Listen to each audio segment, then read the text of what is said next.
नमस्कार, आप देख रहे हैं दिव्य हिमाचल टीवी। मैं हूं आपके साथ वंशिता शर्मा। पेश है आपके लिए आज का न्यूज बुलेटिन। शुरुआत करेंगे मेन हेडलाइंस के साथ। वन निगम में भरे जाएंगे सैकड़ों पद, सर्विस कमेटी से मिल गई मंजूरी। रिटायरमेंट के बाद अग्निवीरों को दोबारा नौकरी देगी हिमाचल सरकार। सब्र टूटा, अब 28 जुलाई को परिवार सहित मुख्यमंत्री से मिलेंगे एसएमसी शिक्षक। जलवाहकों ने घेरा सचिवालय, 11 साल नौकरी के बाद भी नहीं बनी कोई पॉलिसी। कांग्रेस प्रदेश अध्यक्ष प्रतिभा सिंह का आरोप, विपक्ष की आवाज दबा रही सरकार। कारगिल युद्ध में मिले 4 परमवीर चक्र, 2 हिमाचल के हिस्से आए। सुपोषण योजना में प्रदेश के 18,000 आंगनबाड़ी बच्चों को फ्रूट देने की तैयारी।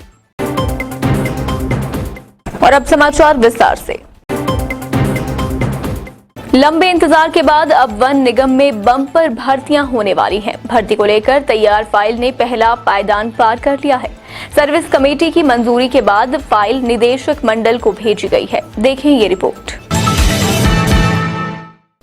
लंबे इंतजार के बाद अब वन निगम में बम्पर भर्तियां होने वाली हैं। भर्ती को लेकर तैयार फाइल ने पहला पायदान पार कर लिया है। सर्विस कमेटी की मंजूरी के बाद फाइल निदेशक मंडल को भेजी गई है। सर्विस कमेटी ने निगम में 100 वन रक्षकों समेत स्टेनोग्राफर, कंपनी सचिव और वित्त कंट्रोलर पद को भरने की सिफारिश की है। हालांकि भर्ती पर अंतिम मंजूरी बीओडी को देनी है और इसके बाद फाइल को वित्त विभाग के सुपुर्द किया जाएगा। वित्त विभाग की सहमति मिलते ही अंतिम चरण में इसे मंत्रिमंडल में भेजा जाएगा। मंत्रिमंडल से पास होने के बाद वन निगम में भर्तियां शुरू होंगी। भर्तियों की प्रक्रिया का आधार आगामी दिनों में तय किया जाएगा। गौरतलब है कि निगम ने सुरक्षा के मद्देनजर वन रक्षकों की भर्ती का प्रस्ताव तैयार किया था। सर्विस कमेटी की सिफारिश में सबसे ज्यादा पद वन रक्षकों के तय किए गए हैं, जबकि स्टेनोग्राफर के 23 पद, कंपनी सचिव और वित्त नियंत्रक के एक पद की सिफारिश की गई है। अब निदेशक मंडल की आगामी बैठक में इन पदों को लेकर मंथन शुरू होगा। हिमाचल सरकार अपनी जिम्मेदारी लेती है कि जो भी अग्निवीर अपना कार्यकाल पूरा करके आएगा उसे प्रदेश सरकार सरकारी क्षेत्र में रोजगार देगी। ये कहना है मुख्यमंत्री जयराम ठाकुर का। देखिए और क्या कहा मुख्यमंत्री ने। भारतीय सेना में युवाओं को भर्ती करने के लिए केंद्र सरकार द्वारा शुरू की गई अग्निपथ योजना बड़ा ही सराहनीय कदम है। हिमाचल में इसके लिए भर्ती प्रक्रिया शुरू हो गई है और काफी संख्या में युवा अग्निवीर बनने के लिए आवेदन कर रहे हैं। केंद्र सरकार ने कहा है कि अग्निवीरों को अपना सेवा काल पूरा करने के बाद हर क्षेत्र में रोजगार के लिए प्राथमिकता दी जाएगी।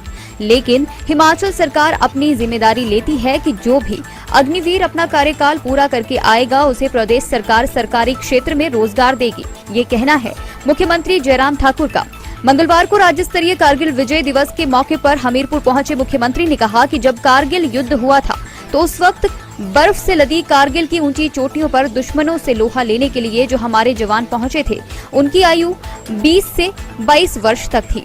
यानी इस उम्र का युवा पूरी तरह जोश से भरा होता है। इसलिए मोदी सरकार ने देश सेवा के लिए ऐसे 18 से 23 साल के अग्निवीरों की सेना में सेवाएं लेने का फैसला लिया है। मुख्यमंत्री ने वीरभूमि हमीरपुर की वर्षों पुरानी वार मेमोरियल की मांग को विजय दिवस के मौके पर भी पूरा कर दिया है।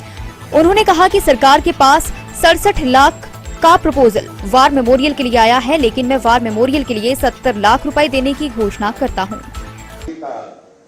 जो नया कॉन्सेप्ट उसमें लाया गया है, उसकी भर्ती की प्रक्रिया शुरू हो गई है। मैं इस निर्णय का अभिनंदन करता हूं और मुझे इस बात की भी खुशी है कि जहां तय किया कि उसमें 25% तो आयु उसी सेना में कंटिन्यू करेंगे और इसके पश्चात बाकी जो आएंगे, वापिस आएंगे, उनके लिए एक नहीं अनेक स्थानों पर केंद्र सरकार ने जो पैरामिलिट्री फोर्सेज है और उसके साथ और सारी चीजों के माध्यम से जो है उनको रोजगार की प्राथमिकता के साथ सुविधाएं उपलब्ध कराएं।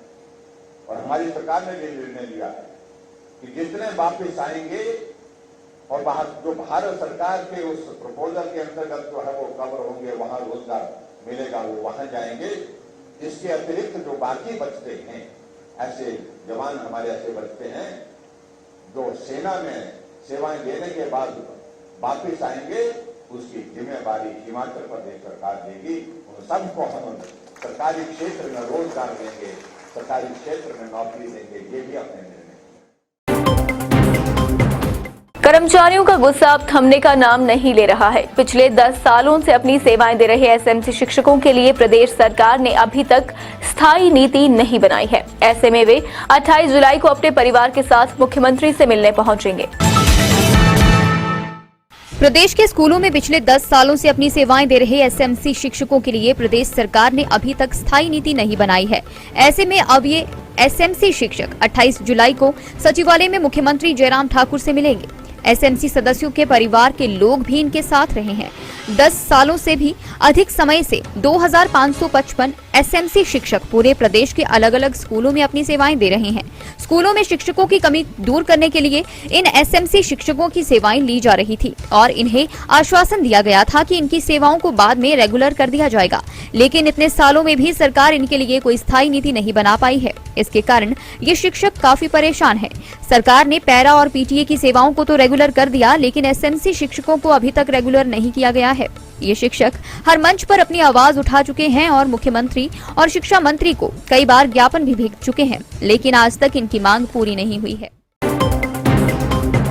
प्रदेश के स्कूलों में कार्य कर रहे अंशकालीन जलवाहक अपनी मांगों को लेकर सचिवालय पहुंचे। स्कूलों में 2009 से 2012 के अंशकालीन जलवाहकों को नई पॉलिसी का लाभ नहीं मिल पाया है। इस कारण ये काफी परेशान हैं।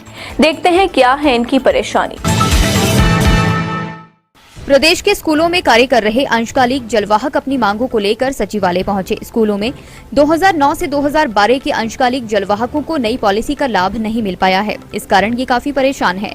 प्रदेश सरकार ने बीते साल जनवरी माह में अंशकालिक जलवाहकों को राहत देते हुए 13 की बजाय 11 साल में ही रेगुलर करने की नई पॉलिसी को मंजूरी दी थी, लेकिन प्रदेश सरकार के 3000 जलवाहकों को इसका लाभ नहीं मिल पाया।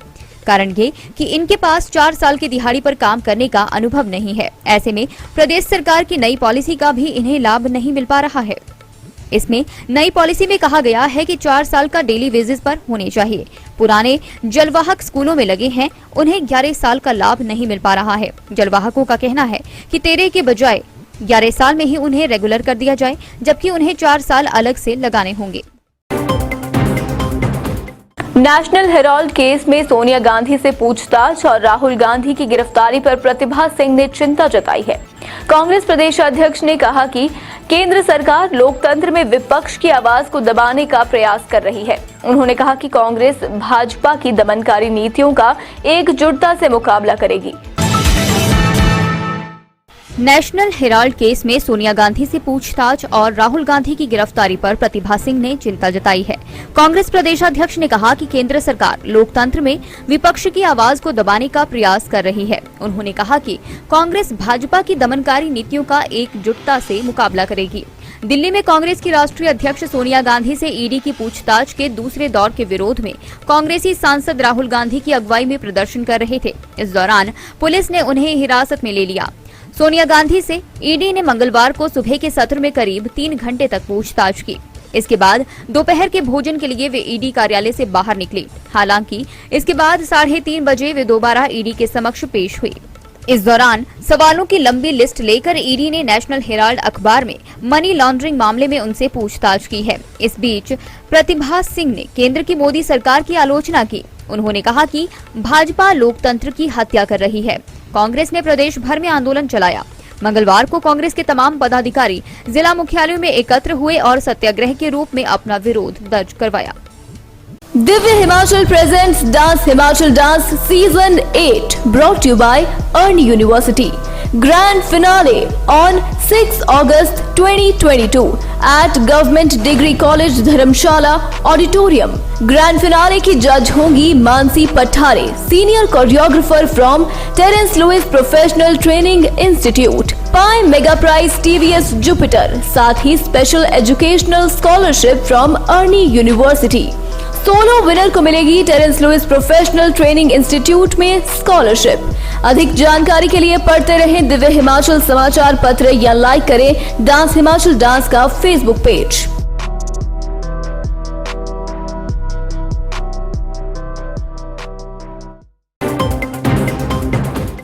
मुख्यमंत्री जयराम ठाकुर ने मंगलवार को हमीरपुर में आयोजित राज्य स्तरीय कारगिल विजय दिवस समारोह की अध्यक्षता की। इस अवसर पर उन्होंने कारगिल युद्ध के शहीदों को श्रद्धांजलि भी अर्पित की। इस मौके पर मुख्यमंत्री ने वीर नारियों को और कुछ वीर योद्धाओं को भी सम्मानित किया। देखें ये रिपोर्ट।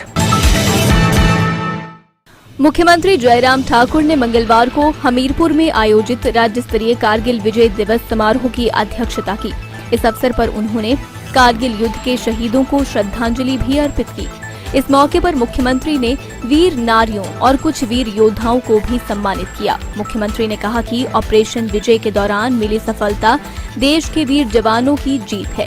उन्होंने कहा कि कारगिल युद्ध के दौरान 527 शहीद भारतीय सैनिकों में से 52 शहीद हिमाचल प्रदेश से संबंधित थे। 4 परमवीर चक्र विजेताओं में से 2 परमवीर चक्र हिमाचल प्रदेश के वीरों को प्राप्त हुए थे। प्रदेश के पालमपुर के जाबाज कैप्टन विक्रम बत्रा ने देश के लिए अपने प्राणों की आहुति दी। साथ ही राज्य के जिला बिलासपुर के हवलदार संजय कुमार को कारगिल युद्ध के दौरान उनकी वीरता के लिए परमवीर चक्र से सम्मानित किया गया। जयराम ठाकुर ने कहा कि कारगिल युद्ध प्रत्येक भारतीय के दिलों में राष्ट्रीयता और देशभक्ति की भावना का संचार करता है। उन्होंने कहा कि केंद्र और प्रदेश सरकार ने संकट के समय शहीदों के परिवारजनों को हर संभव सहायता सुनिश्चित की। उन्होंने कहा कि कारगिल युद्ध के दौरान शहीद 52 सैनिकों के परिवार को 5-5 लाख रुपए तथा 50% से अधिक दिव्यांग 12 सैनिकों को 2.5 लाख रुपए की अनुग्रह राशि प्रदान की गई। TMT प्लस वाटर टैंक की दीवारें मोटी परत की होने के कारण मजबूत होती हैं, जिसकी वजह से एक्सट्रीम सर्दी या गर्मी में भी वाटर टैंक को कोई नुकसान नहीं पहुंचता। मुख्यमंत्री बाल सुपोषण योजना के तहत प्रदेश में चल रहे आंगनबाड़ी केंद्रों में बच्चों को फल दिए जाएंगे। महिला एवं बाल विकास विभाग बच्चों को पौष्टिक आहार देने के मकसद से राज्य में ये पहल करने जा रहा है। देखिए ये खास खबर।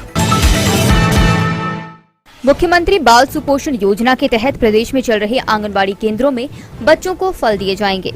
महिला एवं बाल विकास विभाग बच्चों को पौष्टिक आहार देने के मकसद से राज्य में ये पहल करने जा रहा है।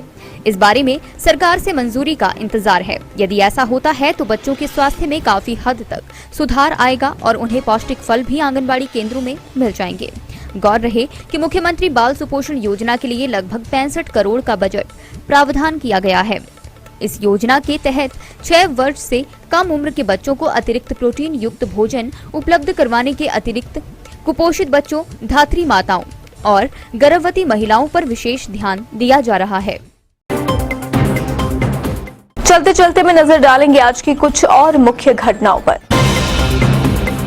काला अंब में GST चोरी पर 2.64 लाख जुर्माना। लोहे के स्क्रैप की सप्लाई देने पहुंचा राजस्थान का ट्रक दबोचा। दिल्ली में प्रदर्शन के बीच हिमाचल कांग्रेस के पूर्व प्रदेश अध्यक्ष कुलदीप सिंह राठौर गिरफ्तार। SJVN 66 मेगावाट धौलासिद्ध में MOU ट्रांसमिशन लाइन पर खर्च होंगे 47.40 करोड़। नेशनल आयुष मिशन ने सराहा हिमाचल का काम, इस वर्ष के लिए 88 करोड़ रुपए मंजूर। दर्शकों, आज के न्यूज बुलेटिन में बस इतना ही। अब आपसे अनुमति चाहूंगी, बने रहे दिव्य हिमाचल टीवी के साथ।